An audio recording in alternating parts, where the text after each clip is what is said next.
what we're paying a food and beverage manager, what we're paying a chef supervisor, what we're paying a program coordinator for, a management analyst 25, a deputy assistant, assistant administrator, deputy.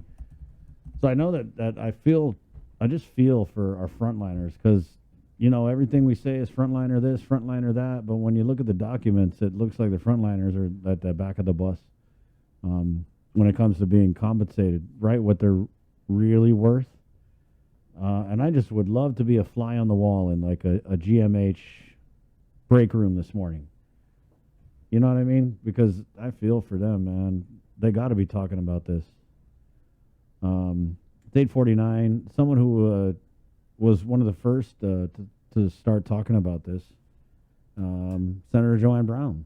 Now, there was a hearing with the GMHA board nominee, Sharon Davis, and I know Speaker Theresa Lahi had kind of brought it up and it said that, a lot of people were talking about this above-step recruitment.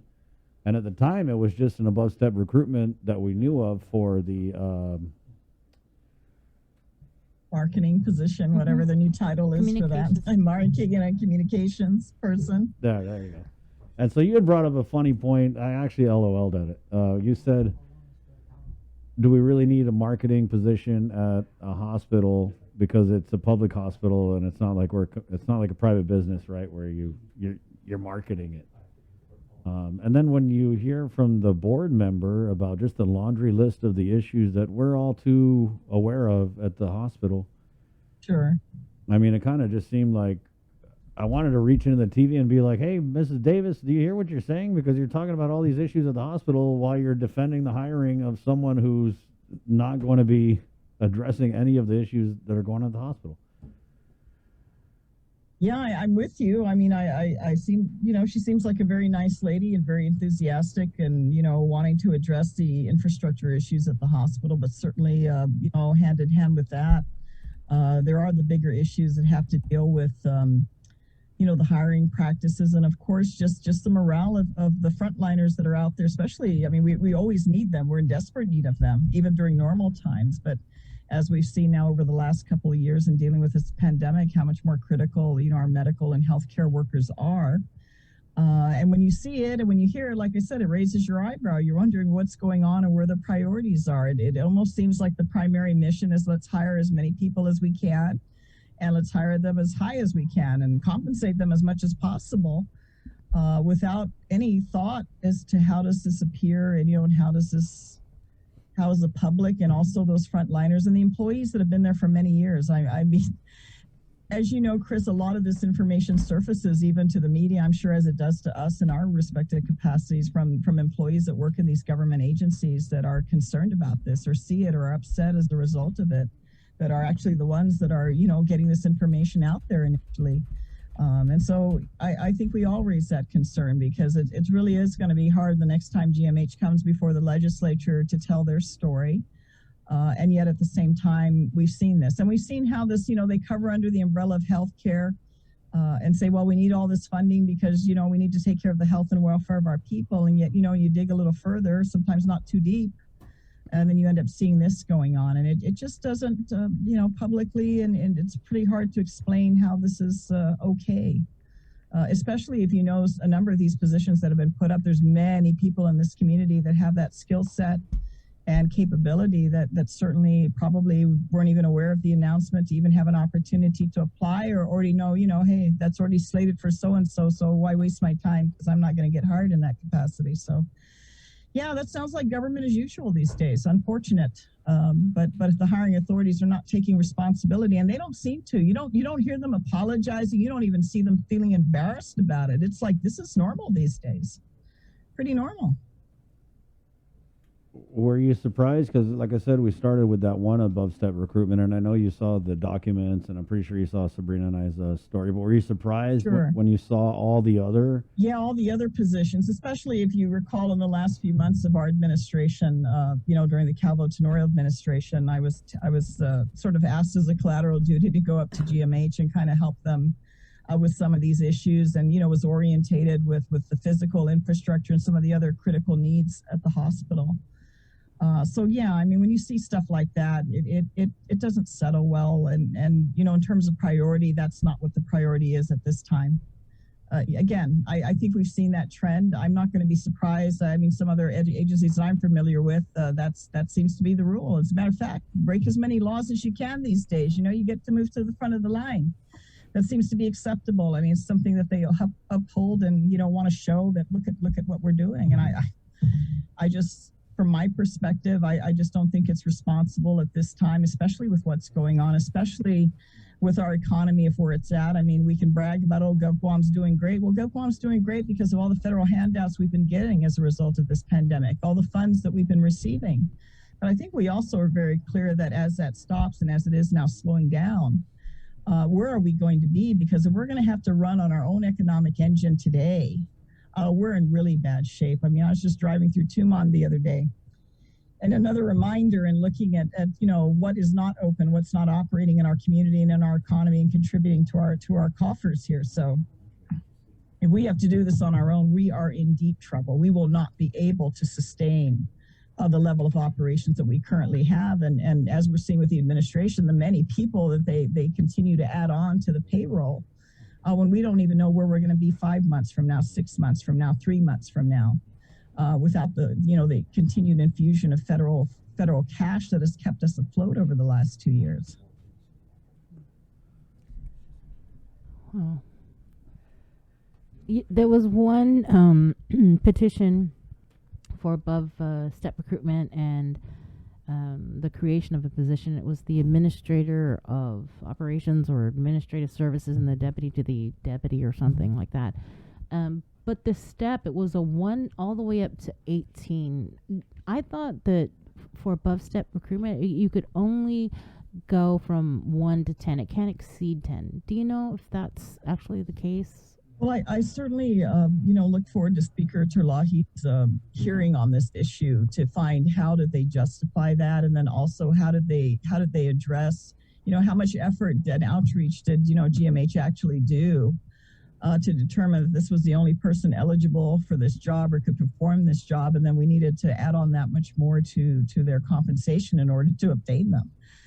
It sounds like they're such a rare commodity that nobody else can possibly do the job that they do, which is pretty much what they're saying with their community marketing and communications position, that, it's these are the only other people that are qualified to do it. So I'm looking forward to the hearing and seeing what their expectation is and how they're going to, publicly justify, because that is a big leap. I mean, I can't answer for how or what they did. I mean, I think I'm curious to see how much effort did they make to, recruit, how many announcements did they make, and how many interviews did they do to determine that, there's not other qualified people that could have performed this job, certainly for far less, because that is a big leap. It's a very, very, very, very big leap.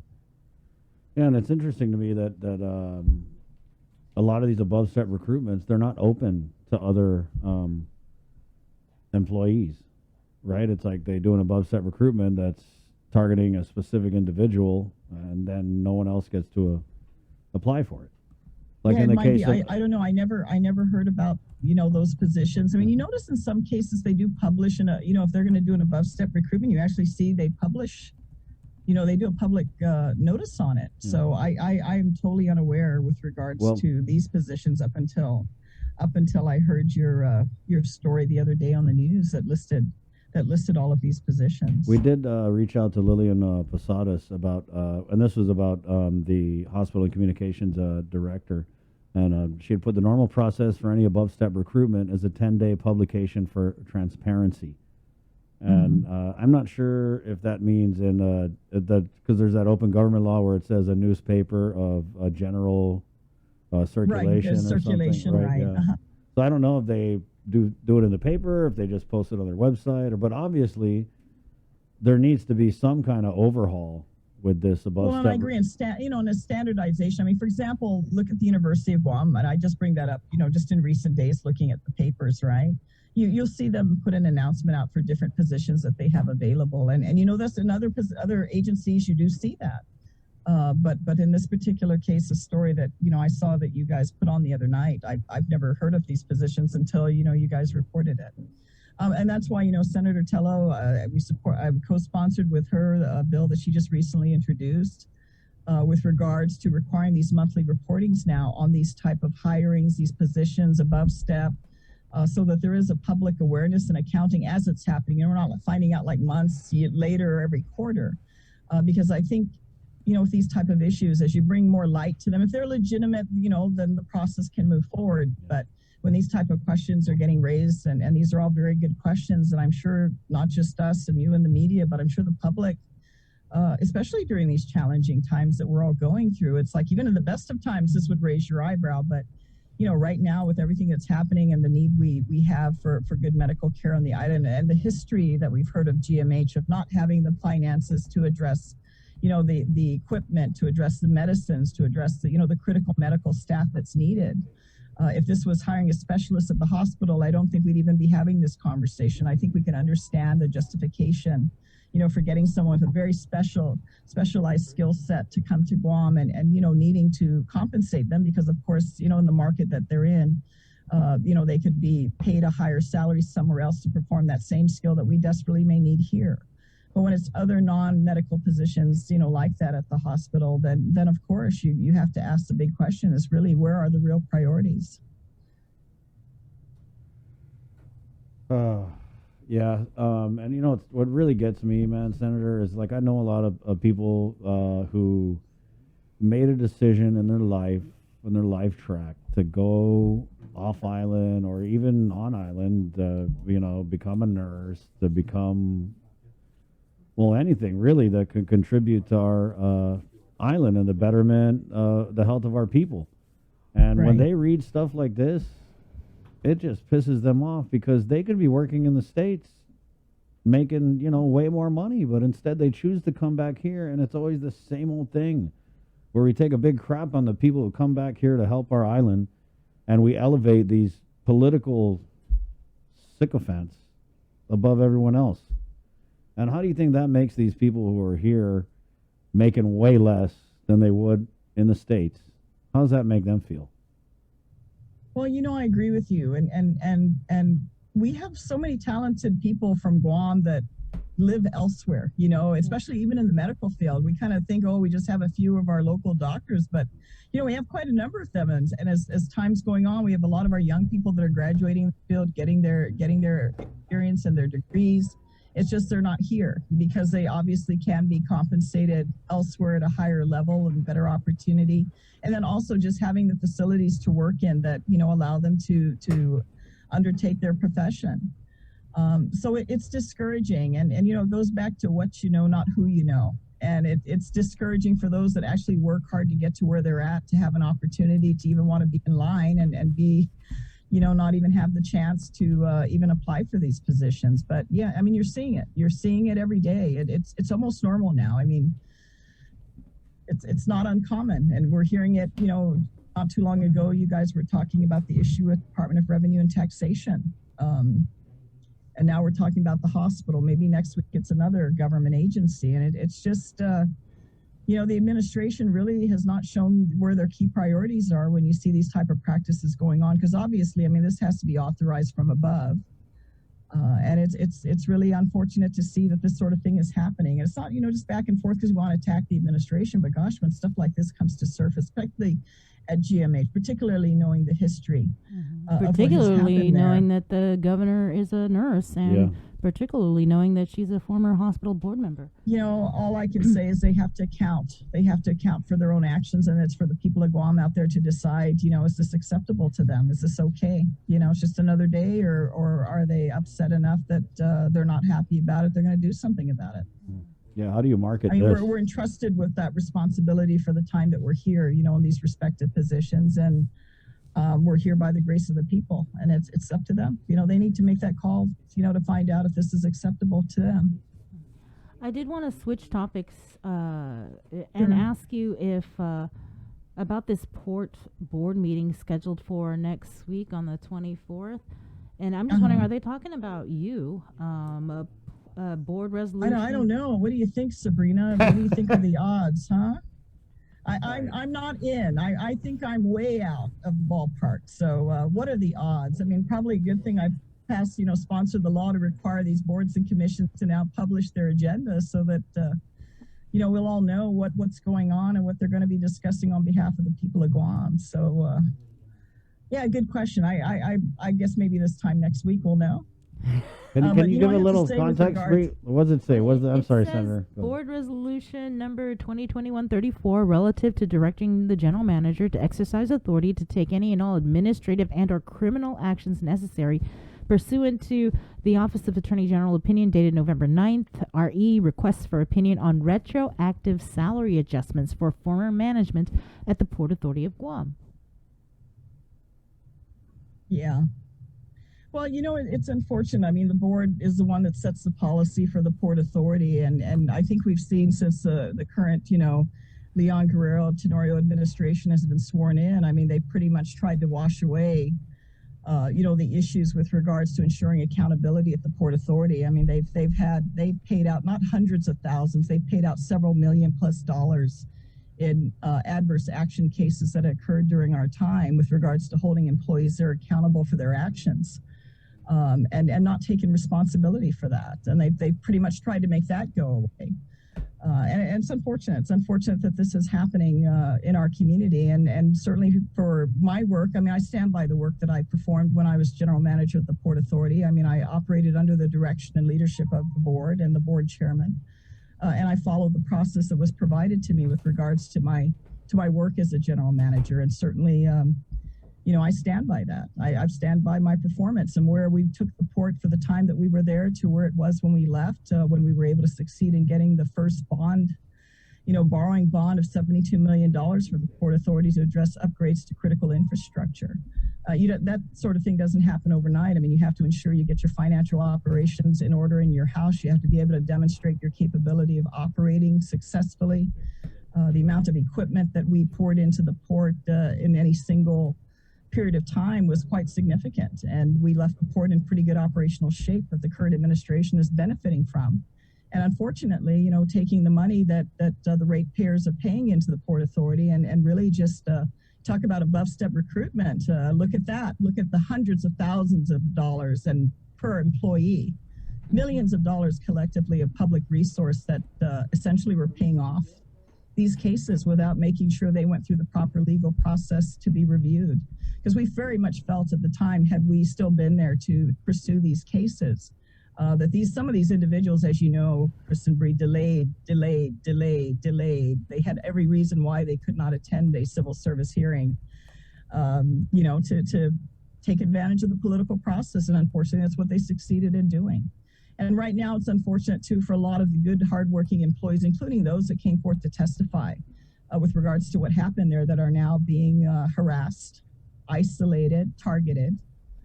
You keep hearing them talk about the morale of the port and how everything's so good. And, that's what they may be hearing or want to hear.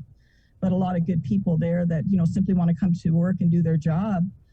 They either have to lay low or stay quiet or look the other way in fear of being harassed by this current administration.